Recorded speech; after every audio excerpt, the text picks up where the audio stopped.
Welcome to another edition of the Mod State Podcast here on Wednesday, November 30th. Jonathan, we're making this a habit to record podcasts on Wednesdays. Is this something our listeners should expect into perpetuity? As long as we're not going to church. Well, we're calling this the Mod State I'm So Sick edition of the podcast. And Jonathan, I will bust you out, like it or not. You are a little bit under the weather. I am. Being jacked up on Benadryl and any other number of plethoric legal over-the-counter painkillers, are you of sound mind enough, no less so than normal? Well, I'll refer to a favorite quote of mine by Ozzy Osbourne: "Of all the things I've lost, I miss my mind the most." So I suppose no less so than normal. Well, in honor of your condition and in honor of some feedback that I personally have received from our podcast last week, where I apparently either refrained from or was unwilling to engage in a sufficient amount of opinion of my own, I've decided, for those two reasons, your sickness and my critiques, to declare this the I'm So Sick edition, because I am determined not to sound like an angry, radical talk radio personality, but I am determined to give opinion of my own to such an extent that I am declaring our first portion of the podcast. We're going to take turns declaring what we are so sick of, and I am going to go first. After we get through this, we're going to move to what proved to be a very popular segment of our last podcast, which is the rapid fire round, which is, contrary to popular belief, Jonathan, not an opportunity for you, with gun ammunition being cheaper than it was before Trump's election, to fire off as many rounds as possible.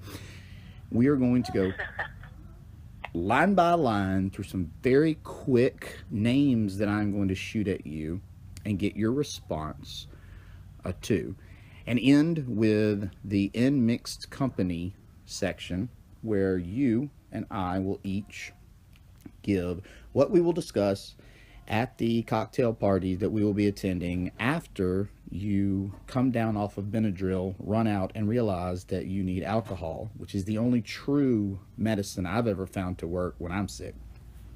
It's also the only real emergency that I'm aware of in life. Okay, so let's get started. I'm so sick. I am so sick of being told not to judge Muslims who attack people in the United States or in Europe or in other Muslim countries, or each other or their own family members or people that they don't know. I am so sick of being told not to judge these quote-unquote lone wolf attacks as any sort of indicative pattern of larger concern. We'll bring it back down to the United States, as evidenced most recently on the campus at Ohio State. Am I wrong to feel like I'm being pigeonholed into this position that I have to hold to judge each individual person and their problems and their past and their psychoses, and not look at this as, hey, we've got a problem with Muslims feeling like they can attack people? I don't think you're wrong to feel that way to a certain degree, because you see it applied elsewhere. For instance, Dylan Roof in South Carolina, that's yet another angry white supremacist going out and committing an awful act. Nobody hesitated to pull the trigger, and labels there. So I don't know that you're wrong to draw a correlation.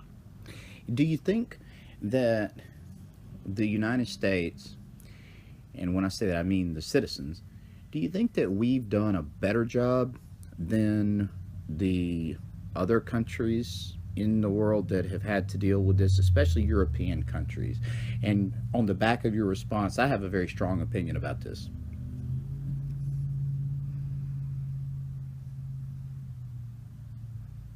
Well, quantify it better for you real quick. What do you, and I'm not trying to pull up Bill Clinton, what is the meaning of the word is here, but what What do you mean by better response in European countries? Okay, well, I'll lead with my opinion and then ask you to respond. Okay, that might help me out a little better. The the French, the most popular, the traditional conservative party in France that's held power, since Nicolas Sarkozy, first became popular figure. Second only to them is a political party that's, I don't speak French, so instead of giving the name, I'll just give you the translation of their motto, which is France for the French. In response to the terrorist attacks in France, this party has become immensely popular, and they are the National Front. The National Front is quite openly racist. I mean, that is the primary the topic on which they campaign. And even in Norway, where we've seen a couple of non-assimilated Muslims, attacking their neighbors, we have Norway responding with cries to shut down all immigration of anyone Muslim at all to their country. It seems to me that we in the United States somehow have a more tolerant view of Muslims attacking people, and we don't have massive political uprisings or parties forming around these attacks. In fact, we look around and tell ourselves, don't look at this as a bigger problem. Just look at this as each individual is an individual, and let's see what we could have done better to keep them from reacting the way that they did, instead of just reacting to it saying this is a huge problem and we're just going to react to anyone that looks like this or looks at these websites as someone who is automatically suspect and perhaps doesn't belong in this country. That makes sense. I would say that one thing it's interesting to note here is that amongst the people that will tell you that there is no correlation to be drawn, one of them is one that tried to sell the American people on the idea of a spontaneous rally over a video that offended that culture, to which people took shoulder-fired rocket launchers. Now, I don't know about you and your neighborhood, but most spontaneous rallies around here, people do not take mortars to. So those are the same people, though, that will tell you there's no correlation to be drawn here. Regarding the French, that isn't terribly surprising because it's not a culture that does moderation very well. It's either we're on the far left and not going to get involved in the wars in the Middle East, or we're going to embrace socialism from parish to parish, or we're going to lop heads off. So this swing to the right there. What you're also seeing, though, in regards to Norway and other Scandinavian countries, specifically Sweden, for instance, is the labeling of the refugees, fair or not, as refugees because of the alleged correlation between Muslim immigrants and the increase in rape there. So I think there's a number of issues that separate us from Europe. I think you're absolutely right. You're sort of backing into the point that I'm trying to make, or the truth that I'm trying to get at, is you have countries, Scandinavian countries, that are really big on assimilation, really big on accepting refugees, and when it doesn't work out so well and they have attacks, their immediate response is, wow, we made this massive problem, we created it ourselves, and the response is a political one of bigotry and xenophobia, whereas in America we don't have this attitude of, hey, let's let everybody in, but the ones that are here, hey, let's just react to their bad behavior on an individual basis instead of seeing it as an overarching problem. Right. In that sense, I would say, now that I've got a little more clarity, I would say overall that this is one of the areas that America has gotten it right or gotten it better as opposed to our European counterparts, because we have made such an effort on a societal level to not judge them based on their entire religion, or to castigate the majority based on the actions of what are, in fact, a vast minority, if you look at this in pure numbers. So I think you're correct in that. All right, so it's your turn. I started out with, I'm so sick of being told not to look at Muslims attacking people in this country as indicative of a larger problem and not to connect the dots. So what are you sick of? Well, the first thing I would say, and I may have no respite from this, but converse to his father's actions in becoming part of the Nixon administration, that being George Romney, I'm rather tired, I'm rather sick of Mitt Romney. I've long had a feeling of either get in the race, which he declined to do, or be silent and stay on the sidelines. Don't get involved in something that you're deliberately not getting involved in. And he took it a little farther than, obviously, opposition down the line, calling him a con man and a phony. And whether you believe those things or not, I for one, find it shocking along the lines that Kellyanne Conway has expressed that he would be considered for any post in the administration. So more important. So wait. So more importantly, then, does it logically follow that you are so sick of Donald Trump's ability to ignore past insults in considering cabinet positions? Well, I suppose that could be. That's another enigmatic part of his personality, then, that he's willing to forgive so quickly, so thoroughly. But I would say a larger problem here for him would be amongst his supporters, who they're probably not going to be as quick to forgive Mitt Romney, and whether that matters or not, I mean, remains to be seen. But George Romney became part of Richard Nixon's cabinet, but it's not as, and they ran against each other in '68. But they didn't have the same bitter divide. That, I mean, to have Romney in the same sentence, the same paragraph as Rudy Giuliani for a post in the cabinet, that I gotta say, took me off guard. Yeah, but you're just saying that, though, because of loyalty issues. I mean, George Romney and Richard Nixon were miles apart when it came to policy positions. Right. But Mitt Romney and Donald Trump aren't. Well, mate, but yeah. Oh, yeah, that's right. We don't really know what Donald Trump's policy positions are going to be. And I see that point. I suppose it's, to me, it's more along the lines of just how far that went in terms of dialogue, in terms of what got said. I mean, I had a lot of respect for Mitt Romney before the race, not so much now, because, again, this isn't from my perspective of being an always Trumper or an ever Trumper. I took neither position. But you're just an unforgiving person, is what it boils down to. Well, I guess, I guess that could be so argued. I guess float on a debate chart. But seriously, though, I am blown away by the fact that it could be so quickly swept under the rug. And again, I'm not so sure how quick his supporters are going to be to say that they're okay with this. All right. I mean, well, that's just me. Well, I'm your lack of ability to forgive aside, I'm going to move on to something that I personally can't forgive, and at the same time makes me extraordinarily happy. In fact, so much so that this is going to be a little bit of a repeat from the last Thanks for Giving podcast, where I said I was thankful for the opportunity to watch the mainstream press writhe in pitiful agony. Oh, it's great fun. Yeah. So, again, this is a follow-up, but it's a little bit of an alteration of position, because I am so sick of the whiny press complaining about lack of access to President-elect Donald J. Trump. I mean, they complain if he has dinner and the press weren't allowed to photograph it.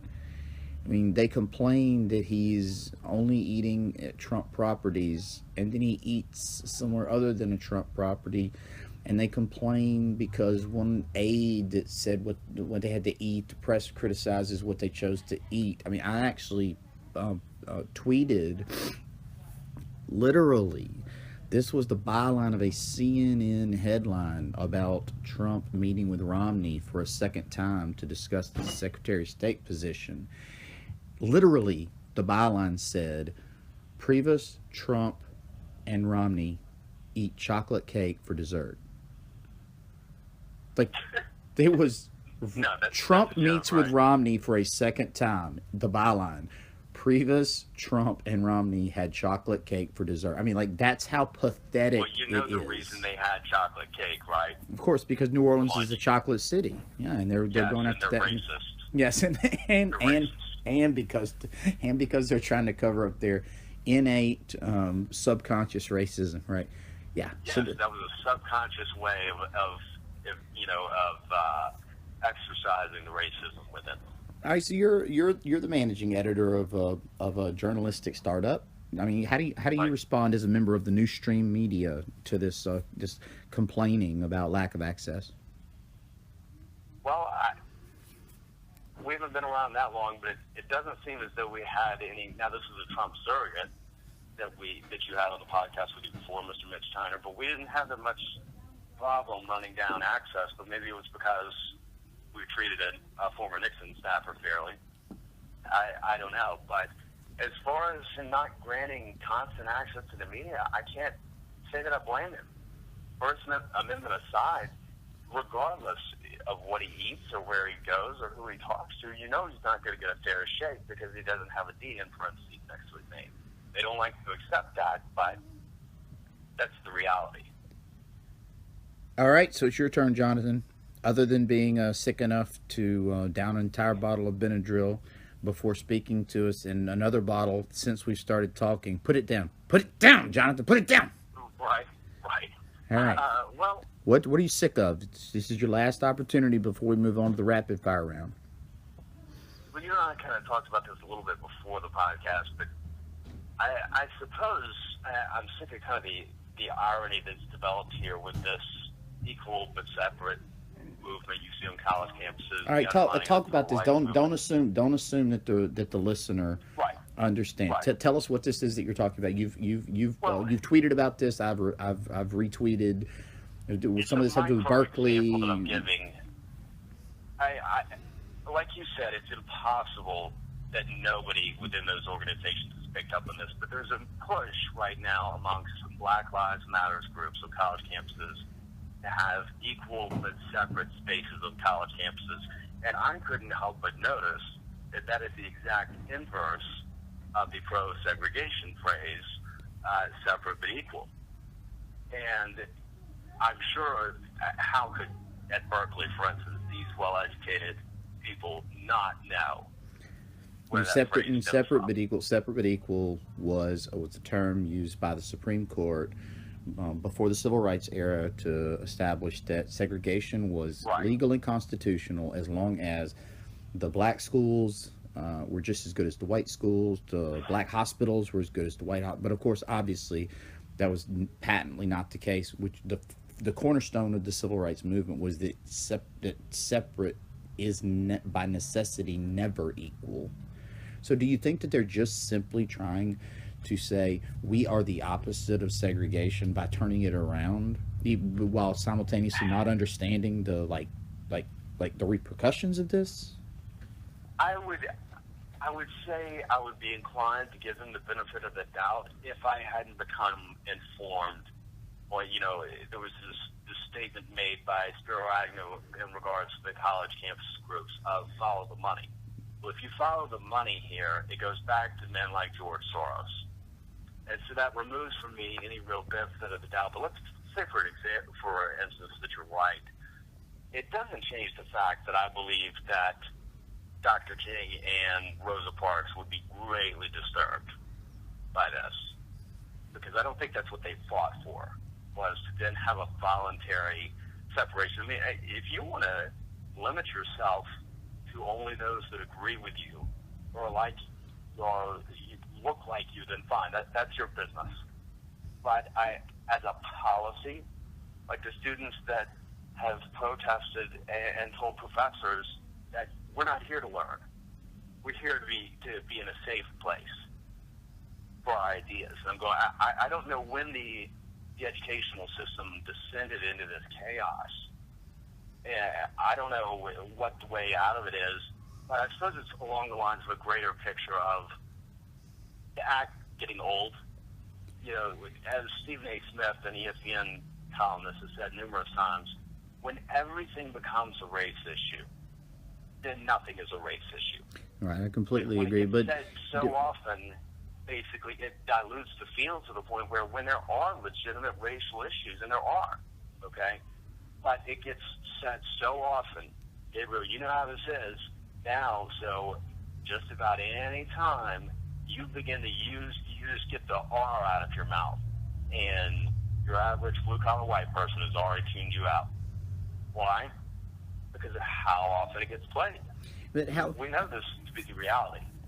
how but and I want us to move on, but at the same time, what you're saying sounds like it could be like a really big deal. It could be a significant issue, but how much of this really though do you think is is penis envy? I mean, you've got Berkeley. You got Berkeley in the '60s. It's this place where the students took over the campus. You got Joan Baez and Bob Dylan showing up. I mean, it became just this ground zero for change, and the students felt like, even though the professors might be sympathetic, that it took something truly radical and revolutionary to get the world's attention, and they succeeded. But now students at Berkeley and other liberal campuses, they feel that, You think this is just for notoriety?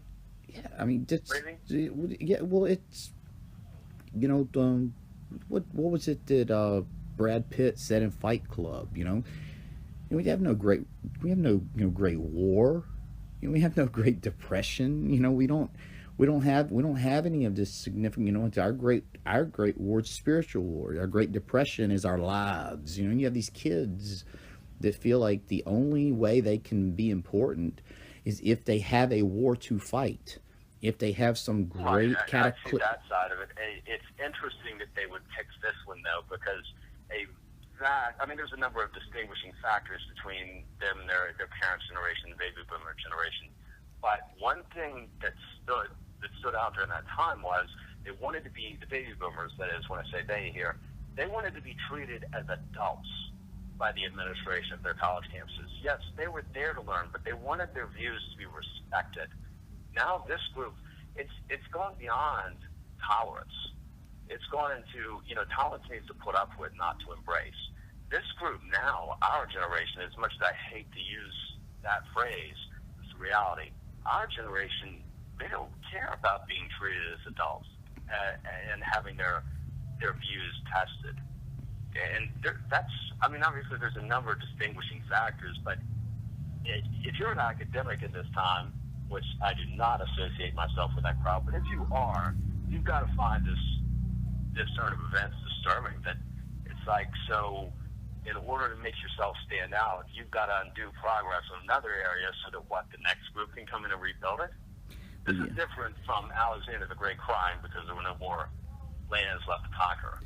Yeah, it's my opinion of baby boomers, and my parents both baby boomers, and I've had this conversation with them. My father's passed away, but Mom, who's still alive, agrees wholeheartedly. Her generation was a generation of spoiled brats. Nixon called them like my mother. Nixon called them bums. Which is perhaps much more succinct. He only used one word. I think the timing of that word was ill, but continue. I'm simply giving Nixon credit for brevity. But my mother uses twice as many words as Nixon did, when she calls her generation, spoiled brats. And right. But your point not being ignored. These kids felt they weren't being treated as adults. I would argue because they weren't acting like adults. But that being said, right. they had a couple at least of significant, real problematic issues, race and or more significantly civil rights and the war in Vietnam. The draft, you could be drafted and get blown apart for your country at 18, but you couldn't vote. That was a massive issue, which we were right at. So whether they reacted correctly at Berkeley or not, they had at least those two issues that were real, and they didn't feel. And it was consistent. At least there seemed to be some fabric, some moral fabric, whether you agreed with it or not. And this is coming from someone who is a self-described Nixon Republican, okay? but I still can express admiration and respect for the Berkeley movement at the time and for the Hunter S. Thompsons of the world, because I knew where they stood. But Now, the I can't say that. the solidity and solidarity around Yes. those two core issues, and the revolution, the revolutionary idea of gonzo journalism, and let's burn it all down. Maybe it deserves to be. It seems, and I'm not trying to bleed us over into the Trump voters who want to burn it all down. It's a whole different, It is. the whole different mindset and structure that's attempted to be burnt down. So let's not get distracted. But the Berkeley movement now, and I apologize to the University of Southern California at Berkeley that we're locking on to them, but that is where the equal but separate movement began, and that's where, as you and I are agreeing, the legitimate. Yeah, I'm sure all 12 really good people at UC Berkeley are offended, Gabriel. Right. When I they care what you and I have to say. When I say we're Just clarifying, angry, racist white Southerners. when I say we're clarifying for our listener, it's because we Right. actually do have that one lonely person out there on the trail writing down what the candidate says. But All right, Nixon. what's going on at Berkeley now and on these campuses with this equal but separate? Again, while not wanting to justify obvious reiteration or new iteration or whatever of segregation, at the same time not trying to apologize, but it seems like an attempt. Simply, all it is an attempt to get attention. That's an easy way to say it, but I am trying to actually give them more credit than maybe they're due for their motivation, which is to recreate this time where they had an issue and they had a reason to make noise, and they had a reason to shut out people who wanted to shut them down, even though now nobody's trying to shut them up or shut them down. They're simply trying to get to class. Right. I get what you're trying to say there, because it was kind of the same feeling in being in, even though I was a corpsman and not actually a Marine, but being in Marine infantry at a unit that won the Battle of Iwo Jima, for instance. How do you ever match up to that? And again, I'm not trying to put the Marines in Berkeley here on the same scale, because both sides will be equally offended, I'm sure. No. Right. But I understand what you're actually simplifying, trying to touch on in a more powerful, personal way. What I'm saying is that they're trying to recreate something that they can't. It's not their fault. It's not these Marines' fault that there is no Iwo Jima to fight right now. Right. It's not their fault. No, and I see what you're getting at, and perhaps I've judged them a little too harshly here, that our generation. I just don't think this is the way to go. You're headed more not for infamy but ignominy when you go in this path of, why do you want to burn it all down? Is it because you just want to watch the world burn, or because you have a cause? And I suppose that's my issue here with our generation. It seems like hedonism it reigns supreme. Okay. Well, I could be wrong, but we could go and move on into hours long. Yes, we could go into psychoanalyzing even our own selves, on this issue. And again, this could lead to another 20-minute conversation, but I'm going to say it anyway. My gut reaction when I look at the war protests in the 60s, I remember that beautiful moment where there's a Vietnam War protest going on in New York, and parallel to that is a march by iron workers who are on strike, and the iron workers find out that 2 blocks over there's a war protest, and they cross over and beat the crap and beat the crap out of the Vietnam War protesters. That's awful. Yeah, and to touch on the reason I find Nixon's use of the word you referenced earlier, bums, so terrible in its timing, is because he said it within the 24-hour window of the Kent State shootings. It's like, Dick, really? First you made the decision not to offer condolences to their families, then you call them bums? That's bad. Yeah. It's, gee whiz. what, you know, we're gonna have to do. We're gonna have to add a permanent section of the Mod State podcast from now on. What would Nixon say? Well, the guy, just whether you love him or hate him, is obvious. His relevance is just not going away. But can you imagine what Nixon would say if he were to see these students forcing whites and Asians to go around an entrance to campus? You'd have to heavily censor it, whatever he said. I mean, you'd have to heavily sedate any press secretary that was required to go out and I wouldn't want that job. For a split second there, I thought you were going to say, "Could you imagine if we had Nixon on this podcast?" I'm going, "No, I sure can." Okay, well, I don't know. I just cheated by inserting a segue to the rapid fire round, because the rapid fire round is all about Trump's press secretary. All right, I am going to admit to our podcast listener there in Berkeley, in his equal but separate safe space in the corner of the library, which has been painted white for him to feel comfortable with his own skin. We're going to discuss in the rapid fire round Trump's press secretary. And again, in the interest of full disclosure, I am going to admit I did cheat a little bit by giving Jonathan the topic for the rapid fire round, simply because I did not want him to be caught off guard, because in this rapid fire round I am not throwing out concepts or issues or news items which he may or may not have heard or listened or seen, but these are names. So I'm going to throw 3 names at you and get your response. This is Trump's press secretary. Choices. You ready? Yep. All right, I'm going to go with the obvious first off. Everybody knows KAC, Kellyanne Conway. Reaction.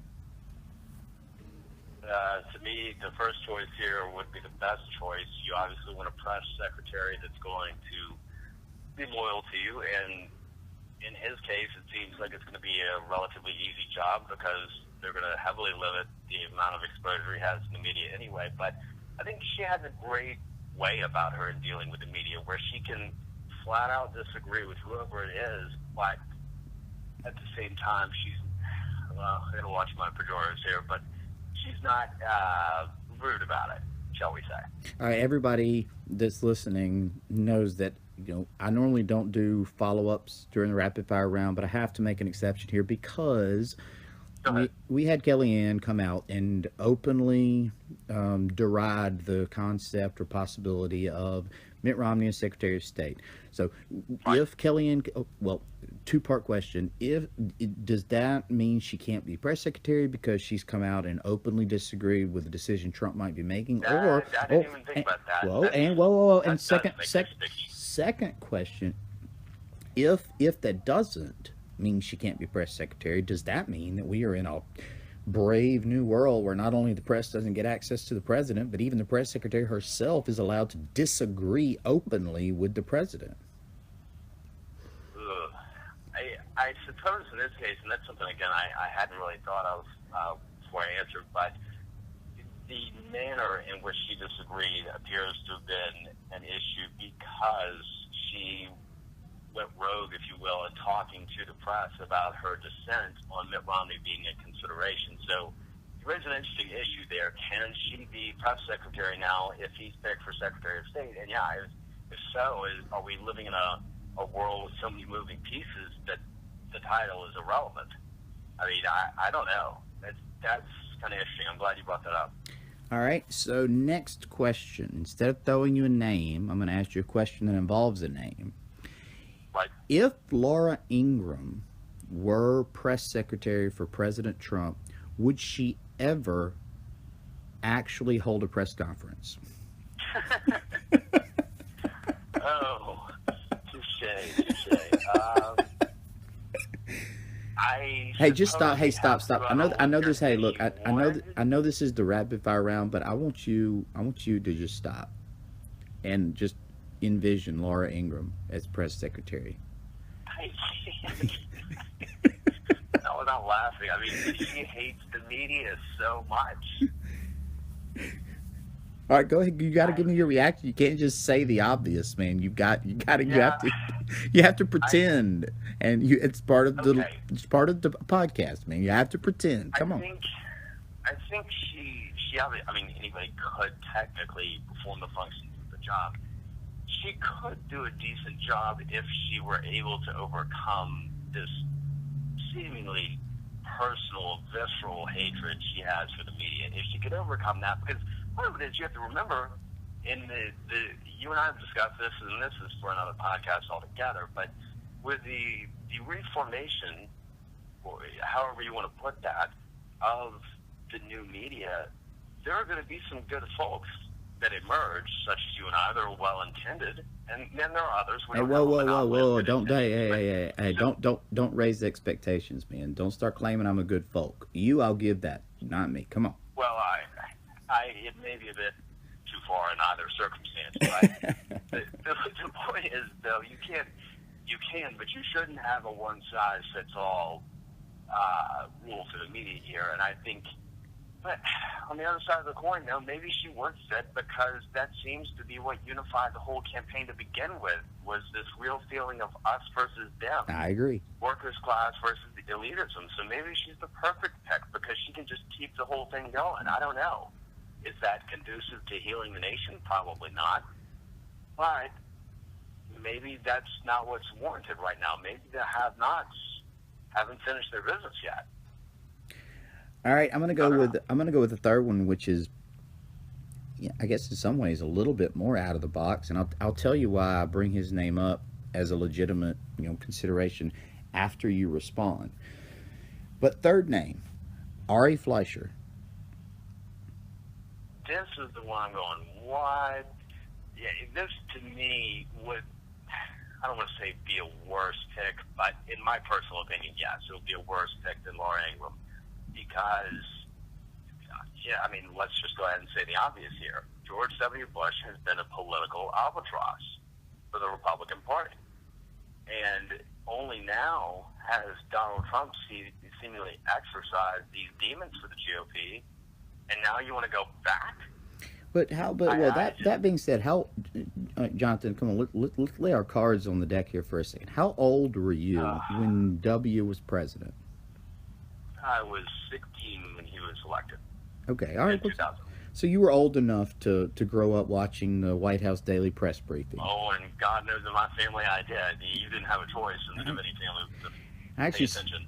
I was such a nerd in college that I actually scheduled my classes so that I could be off every day at 11 o'clock. Well, sometimes it was 11:30.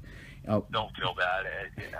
Guy I was going to field med with in the Navy, we splinted in. We got off the trucks after a field op and sprinted in to the chow hall to find out. And sure enough, he still was. Whether or not Ted Cruz was still on the Senate floor. I mean, we were pretty wonkish ourselves, so don't feel bad. Well, that being said, okay, so you grew up watching this. Tell me, and I hope that I'm right about this, but tell me that you have never seen a greater performance by any press secretary that you've ever seen in your life. As far as all around, no. I will say, however, and gosh, I can't believe I've forgotten the name since I'm bringing him up, but the guy who was President Obama's Trump secretary forever. Oh man, before Josh Earnest, who's not so earnest. Yes. Yeah, the guy was press secretary for like 6 years or something. Oh man, I know he's on MSNBC now.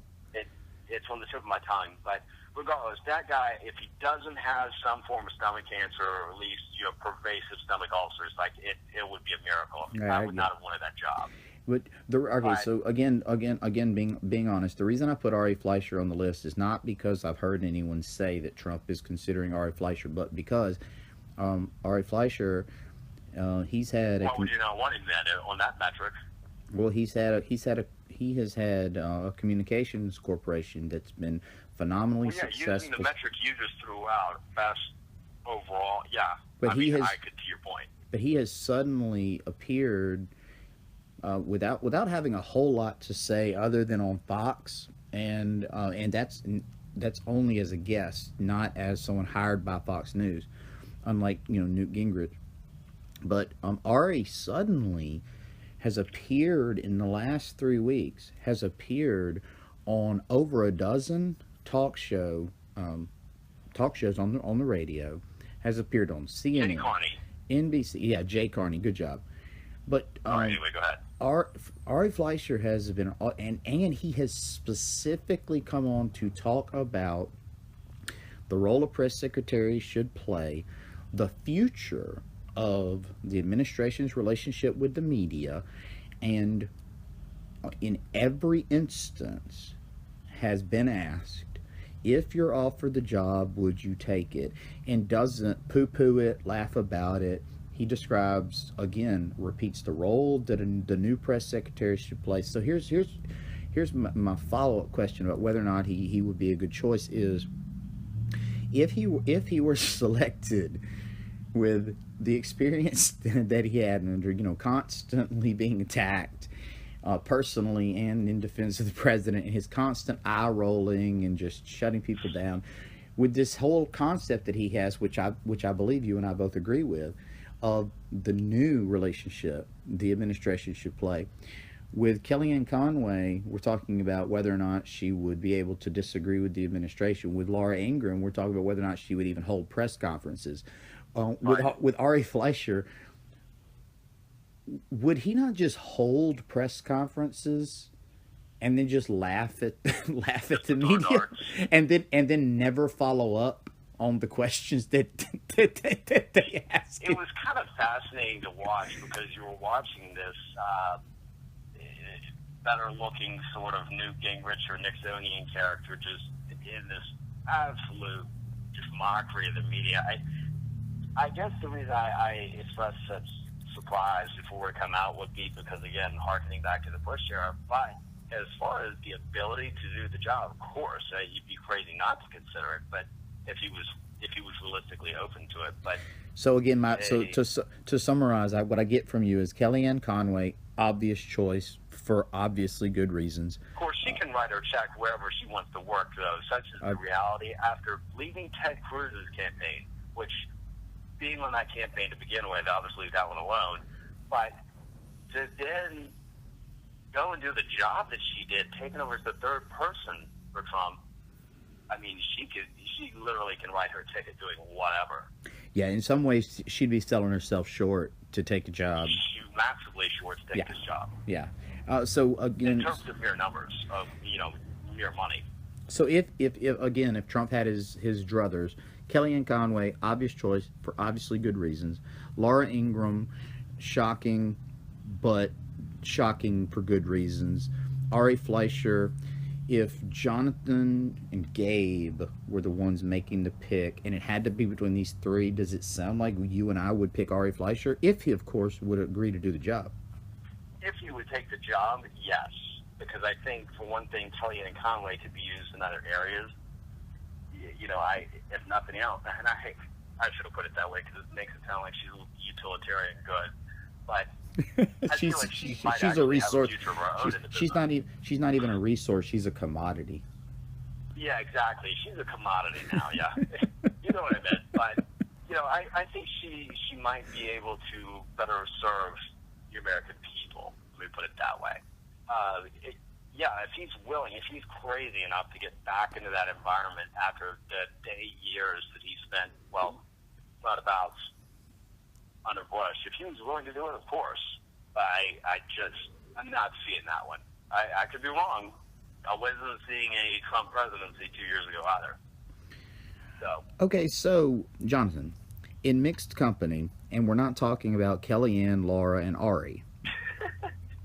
It's just impossible to say in mixed company anymore without thinking about, you already know, Access Hollywood and all that.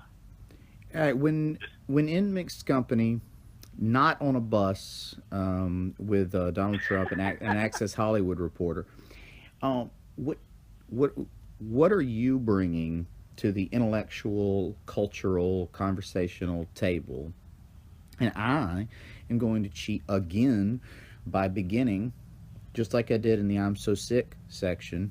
I am going to go first. And I believe Of course, go ahead. this is one that you'll like. What I will be discussing, offering forth as valuable conversation topic, is a 1992 book written by Walter Isaacson, commentator on MSNBC and CNN, a book entitled Kissinger, a Biography, about a man who was a pedophile who went around kissing people without invitation. And no, this is actually about Henry Kissinger. Wait a minute, what? That was a joke that you didn't catch. This Okay, is I was gonna say, tell me that's not serious. yes. Okay, Yes, never Henry heard Kissinger. That. All right, sorry, yeah. This is the one part of the pod. This is the Yeah, one part. totally. It's the sickness. The one part of the podcast that will be listened to by more than one person in Berkeley is the part where I said Henry Kissinger was a pedophile. That will God Almighty. be. Yeah, that will be repeated. Jeez. Yeah. Especially since I took it so seriously, everybody's gonna play that on loop. Sorry. Well, hey, look, it's all about Anyway, it's all about thank you. it's all about the ratings. You can't get access to Trump. Call Henry Wow. Kissinger a pedophile. All right. So it's again Walter Isaacson, the only authorized biography of Henry Kissinger ever to be written was written by Walter Isaacson in 1992, when I was 11 years old, and I am now 35 and have just now gotten around to reading it. Although I have, to my defense, read all 3 volumes of Henry Kissinger's memoirs. All right, so I'm not entirely derelict He compressed in my his life duty. into 3 volumes. Yes. What is he, 115 now? Yes, I know, right? So, having been a student of the Nixon era, and or you could quite possibly more accurately be called the Kissinger era, I'm working through Walter Isaacson's book, and I say working through it because it is a little bit difficult. Isaacson tries so hard. Even the cover of the book is the book cover. It's half the front is half silver, half black, and Kissinger, the name, is on the black side of the book. It's the letters KISS are in silver, and then the INGER are in red on the silver Oh, side. nice Right. touch there. Yeah, I they know. hate him. Yeah, absolutely. Yeah, absolutely applaud that decision. But the reason I say work through is it makes it difficult because he tries so hard. Isaacson, the author, tries so hard not to come down on the side of Kissinger as the megalomaniac, Of course. Killer, or him as the savior of all mankind because of détente. And you can read in the book, you can read Isaacson's, you can feel it, it's palpable. His Feel struggle. the vitriol is just sitting Yeah. on the sidelines. He wants to come out and smash him so bad, but he knows he can't because, like him or not, Kissinger is a bona fide genius. Yes, but it's know, also because they hate it. he's the only, and by the way, Isaacson doesn't claim this to be an authorized biography because Kissinger never signed off on it, but he's the only biographer that ever got cooperation from Henry Kissinger, actually got personal documents, access to family members. So again, you feel that appreciation as you read the book. But again, what you're pointing out, you also feel that vitriol sitting on the bench, just waiting, like, put me in, coach, put me in. Yeah. I'll take his head off. Yeah, absolutely. Yeah, it's the same with the author, and you really can't separate Nixon from Kissinger, no matter how much you try, no matter how much those two men did away from each other. It's like Sean Payton and Drew Brees at this point. Their careers are inexorably linked. Absolutely. Not that they're on similar planes of importance, but you as a Southerner get it. But, Well, that's my contribute. That's my cultural contribution, and I think it's, again, not trying to just boast, toot my own horn, but I think it's a good one. And the reason it's so good is because it's an important, and I would challenge any of our listeners you know, when you're in mixed company, when you have that opportunity to have a conversation, don't go to the obvious. Don't go to the Trump picking Romney versus Trump picking Giuliani. You know, go to a place where you have something you can discuss that's so important historically, but where you have someone in Walter Isaacson who clearly has his own opinion, but here's a person who's really trying hard to set aside his own biases in order to find truth, and he's open to being proven wrong. Right. I started to say it's kind of like the book Nixon in Exile, which I read because my father recommended it. But it's been renamed now something Exile whatever. But the point is, the author went into it hating everything about Richard Nixon, and spending all this time alone with him at his estate and showing up. Couldn't figure out why every day he showed up unannounced on several occasions, and there would be former President Nixon in shirt and tie, coat, the whole 9 yards, starched, everything, sitting alone at his desk. He couldn't figure it out, but he realized that it was like his last attachment to decency, and he came away with more respect than I ever thought I would have for this person. Yes, I think the same kind of sentiment is there. I need to go back and reread that work. Has been years, the one on Kissinger, but I think you get the same feeling from both. It's that, of course, I don't believe Dr. Isaacson ever admitted any real admiration for Dr. Kissinger. In fact, what really irritates me is a lot of people don't call him Dr. Kissinger, but I suppose, respect is only, for the intellects on the left. Well, while you think about going back and finding that book and rereading it, I am not going to let you off the hook. You have to give me your In Mixed Company. You don't have to try to outdo me now, because I think I got a really good one. No. I'm not going to be able to outdo you with it at all. But it is an interesting choice what I've picked. But a book by Jack Kerouac, I think I mentioned this to you, but called On the Road. Oh yes, you did. We had almost a half-hour long conversation about this book that I have never read. I'm going to admit that. Well, it's an easy read in the sense that it's very fast. The meter, he'll tell in one page. He'll be able to get across to you years worth of memories. Yeah, it's just the way he doesn't go into enormous detail about any one thing. But what makes it really interesting is what I knew about Kerouac after reading it, or I might have read this during, I forget, but either way, he was in the Navy Reserve, and in spite of the fact that he coined the phrase, the Beat Generation, and thusly beatniks, he recoiled in horror at being labeled such, and he responded to the New York Times saying, "No, I'm a Catholic." But didn't you say that extraordinary. Didn't you say this book was sort of the pattern that was followed by Hunter S. Thompson in Fear and Loathing? Well, what's interesting about it is Raymond Zarek, the recently deceased keyboardist of the Doors, said the Doors wouldn't have existed, you could say, without this book.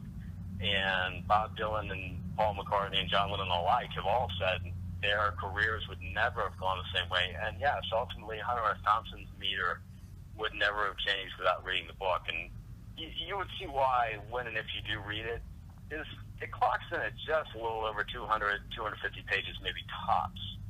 But how quickly it moves, and he touches on, it's a series of intercontinental road trips is the way you could look at it in a macro sense. But it's very much about the, I suppose, more male trait of being a road warrior.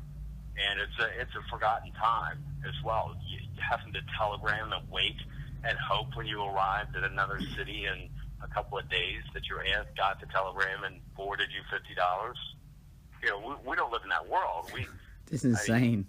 I like to kid people, it's kind of true, but you and I, Gabriel, we grew up in an era where you could still turn the internet off. Where now that's not the way it is, but even still, we grew up with the internet. So whether we're on the road or whether we're at home, we don't have to travel in order to get the money, or in order to travel to get the information. Yeah, you had to hope after hitchhiking for a week that when you arrived, say at Oakland, California, that your aunt had gotten the message and decided to send you $50 to float your next couple of months' adventures, I mean, that's just completely foreign. And so I suppose it's in that way, and the cultural purists are going to howl when I say this, but in that specific time and place type sense, it's kind of like Saturday Night Fever, and that regardless of how relevant disco is in modern music, which it is, obviously, you see all the beats issued by, or used rather by Katy Perry and company, the song remains the same. The whole plot line of Saturday Night Fever is just, it feels like a different, almost country at times. And I think On the Road is that way. But it's something to bring up, I suppose, in mixed company so that you don't talk about anything horrible. So whether you're talking about Kissinger or whether you're talking about Jack Kerouac in mixed company, this has been the Mod State Podcast for Wednesday, November 30th. Jonathan, thanks. Thank you for having me.